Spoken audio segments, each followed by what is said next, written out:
and welcome to the Driver Hire podcast. My name's Tony from Driver Hire Croydon and Sutton. Hello, I'm Gary from Driver Hire in Colchester. We represent two of Driver Hire Nationwide's network of over 100 offices. We decided to get together to create a series of regular podcasts for people who want to know more about driver hire, but principally to provide hints, tips and tricks to help our drivers be the very best that they can be.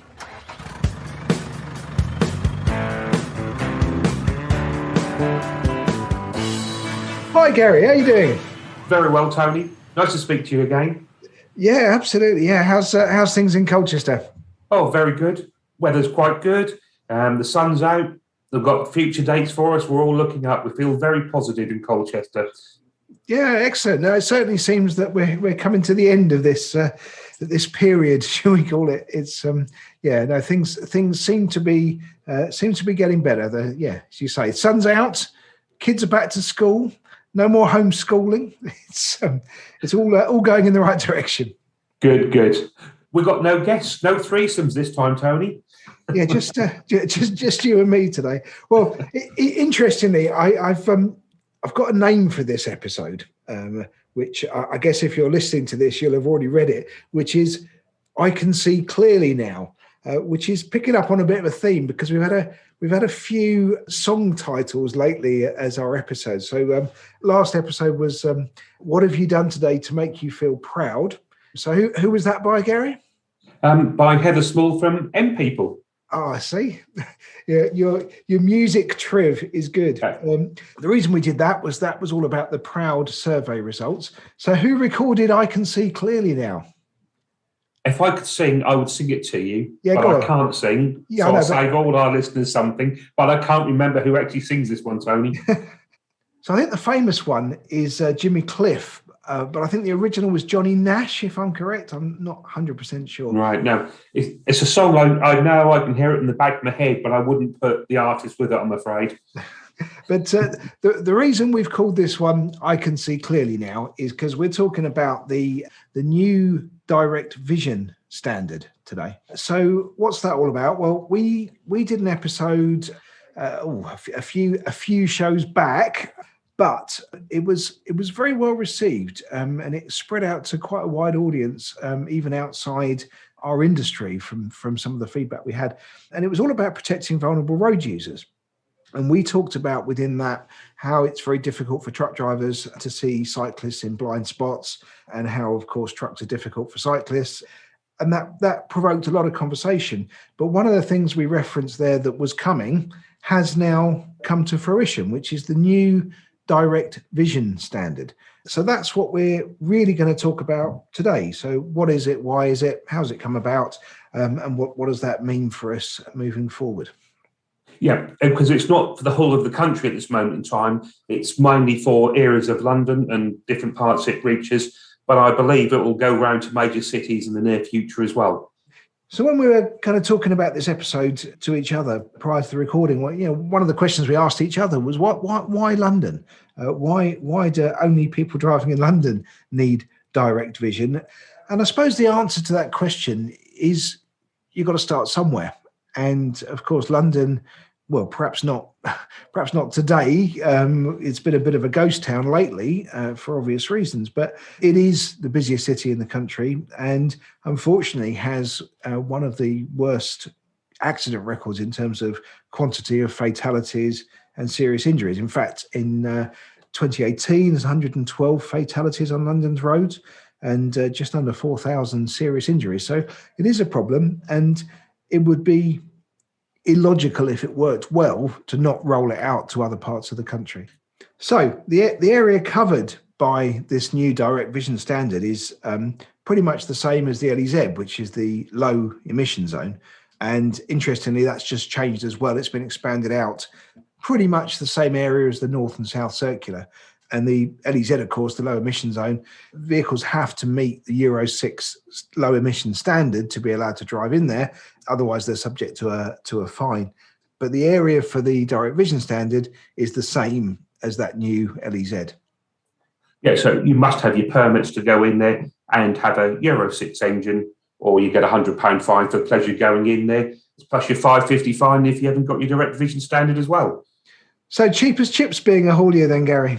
Oh, far from it. There's a lot of costs involved in being a haulier, especially going into London. Absolutely. The numbers you just quoted there, Tony, of the serious incidents and fatalities isn't good. And there is already a scheme in place for the Safer Lorry scheme in London. And I believe it's been in effect since 2015. Yeah, that's right. So since September 2015. So this is a scheme between the Mayor of London, all of London's councils and Heathrow Airport.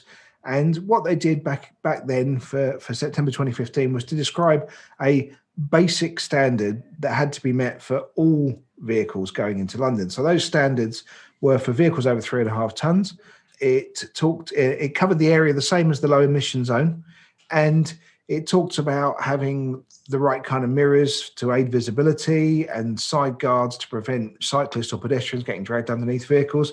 And there was penalties put in place. So the concept of a safer lorry scheme for London is nothing new. But what is new for March 21 is this direct vision standard. So it's really about, the clue's in the name, but it's really about how much can you do in terms of the design of the vehicle to allow a driver to see things more directly, not having to rely on mirrors and safety aids as much.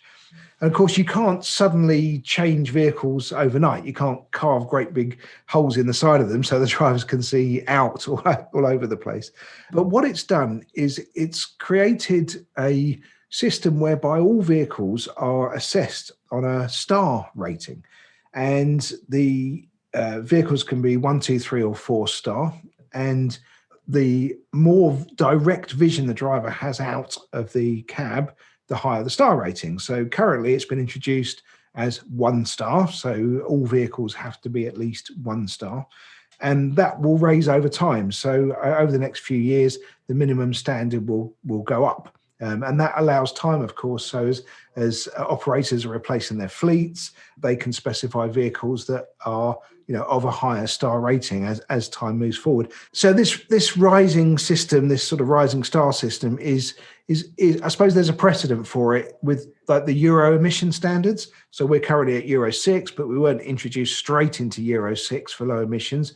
What's happened is that the governments are given fair warning over time that the lower standard or the lower emission standard is coming, and that allows operators to replace fleet to a cleaner standard. So this is no different in terms of direct vision with the way it's being introduced. Now, of course, there will be some vehicles which are older designs and the visibility isn't as good. So it doesn't mean that those vehicles can't go into London, but what it does mean, if you can't meet the star rating, then you've got to add some safety kit to the vehicle. Yes, and there's a camera system. I've been fortunate enough to jump in a vehicle and drive down the road recently, and it was a great advantage. There's a little camera and there's a display inside the passenger door, and it was easy to see. And it's the first time I've jumped in the vehicle and go, wow, that's an improvement for us. But it does come at a cost as well for the haulier. In the area, about £750 plus. Yeah, so it's a way of achieving the same level of safety or a similar level of safety without having to completely change the fleet. So I heard about this little trip you took out with Shani. Did you have to feed her Yorkie bars? No, Shani's been with me nearly 4 years, and amazingly, she knows quite a lot about HGV driving, yet she's not actually passed a car test. So I said, well, I've got the opportunity. Let's jump in this lorry. Let's go down the road and see what it's like and see you get an understanding how hard it is actually to see as a driver. So that leads into this quite well because we were doing some prep on this, and that's why we were talking about it. So I was showing you around what the camera does and everything else to help my prep for this episode. I didn't really understand when you said just now about the display. So do you want to just describe it in a bit more detail? Yeah, it's the easiest way. If you take like an iPad type camera or your large sat nav screen, that sits on the passenger door stroke seat, and it's quite easy to see. And that comes on, and it's showing you down the side of your near side of your vehicle, so you can see very clearly which is an obvious blind spot as a HGV driver, and I thought it was fantastic, I must admit. So the camera image that's being displayed on that screen, where's that mounted? Is that sort of down below the front wheel? No, it's on the door side, halfway down the front pillar, normally sitting on a bit of moulding for the windshielding. It's down there, so about 3 foot off the ground. So it'd be shoulder height of a cyclist, I would say. Right, yeah. Which is clear. Which is logical. It's what it's designed for, yeah. Yeah, exactly. And it was a great bit of kit, I must admit.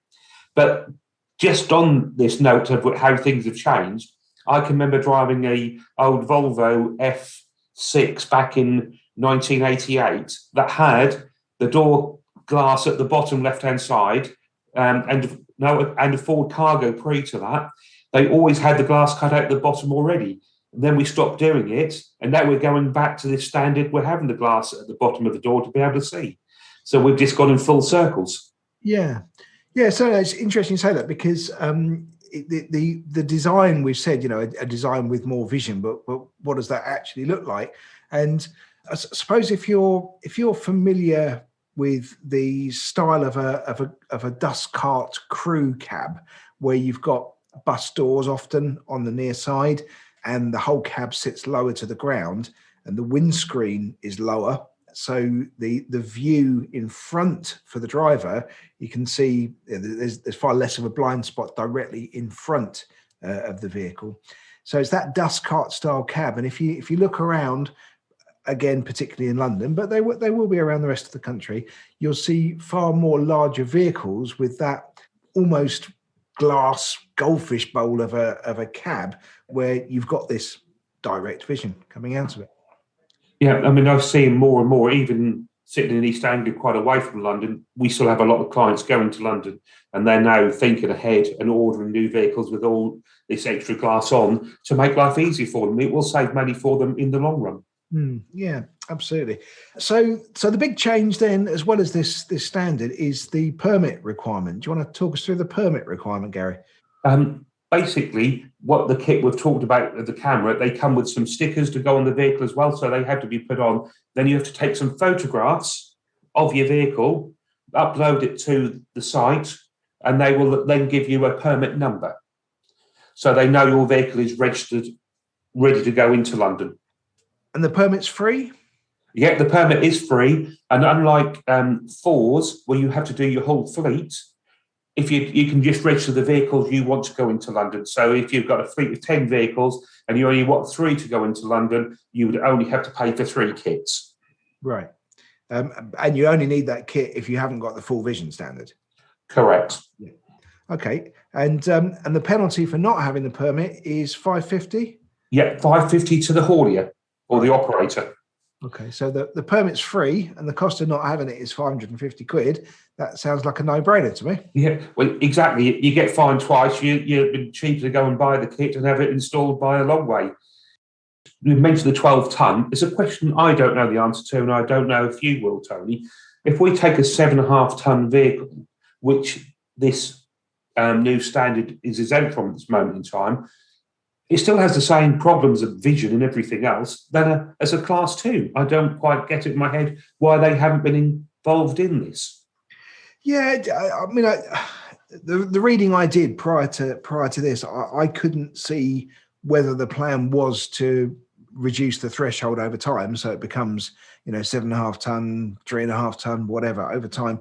You would think if it's working well, you would want to expand it to those vehicles, but like you, I haven't got an answer to that question as yet. Oh, good. You don't know everything then. I never pretended for 1 second.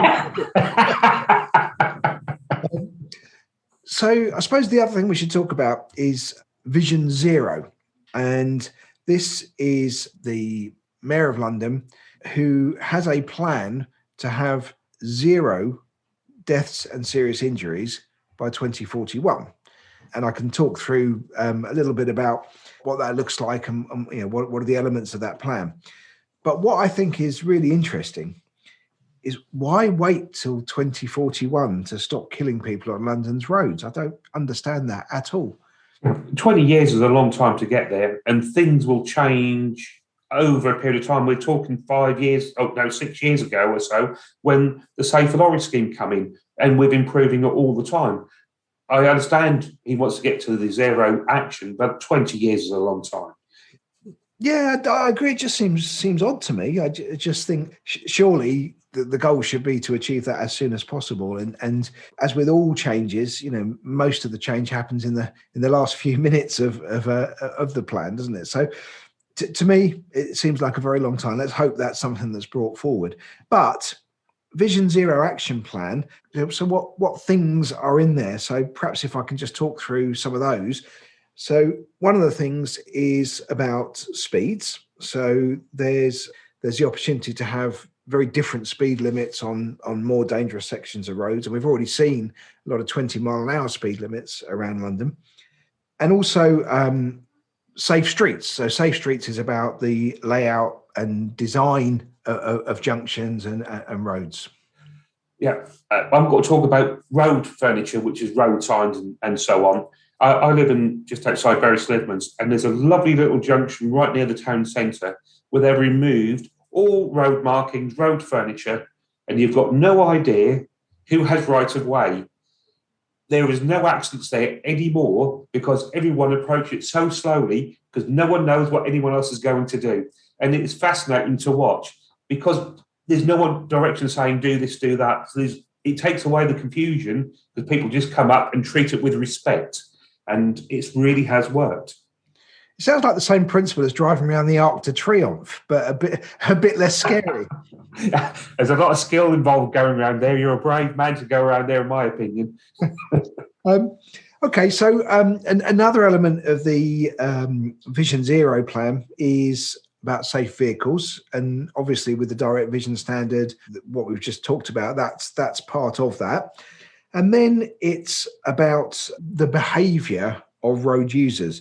So to reduce the likelihood of road users making mistakes, and that will be through enforcement, it will be through marketing campaigns, education programs, and training for vulnerable road users such as cyclists and motorbike riders and such like. Yeah, I mean, me and you are both cyclists, Tony. We're not the fastest ones or anything like that now, but we both go cycling. We're both HGV drivers as well. The sooner we train cyclists how hard it is for a HGV lorry driver to be able to see us as a cyclist, it couldn't come soon enough. And 2041's too far away from that. Let's get that campaign going quickly in my head. Yeah, no, I think you're right. And anything we can do to highlight road safety, we absolutely should. And then the last part of the plan is what they call post-collision response. And post-collision response is really about continuous improvement. So the principle that an accident or collision has happened, but what can be learnt from that and what can be fed back from that into the plan. So it's about continuous development and continuous learning from those incidents and accidents. So Shani, is she badgering you to go out for another drive in a lorry? She'd like to go out in a larger vehicle. The one I took out was a rigid, and it wasn't a particularly tall cab. She'd like to go into a much taller, what I call a night cab or a big tramper vehicle, because it's much higher, and she'd understand even more how hard it is to see from the very tall lorries. Well, yeah, she'll be asking you for a training course to go and drive one soon. Oh, blimey, I can't afford that. So great talking to you again, Gary, and hopefully we're given a bit of information about the Direct Vision standard now. So yes, thank you. Yeah, it was nice to do a little bit of research on it. We've got lots of people driving into London, lots of hauliers going there. The more I understand, the better it is for me to explain it to our clients if they don't know what it is as well. So thank you for the information, Tony. You're welcome. So if you enjoyed it, please do rate, review, and subscribe. And we'll look forward to speaking to you again next time. Thank you everyone for listening, and see you soon.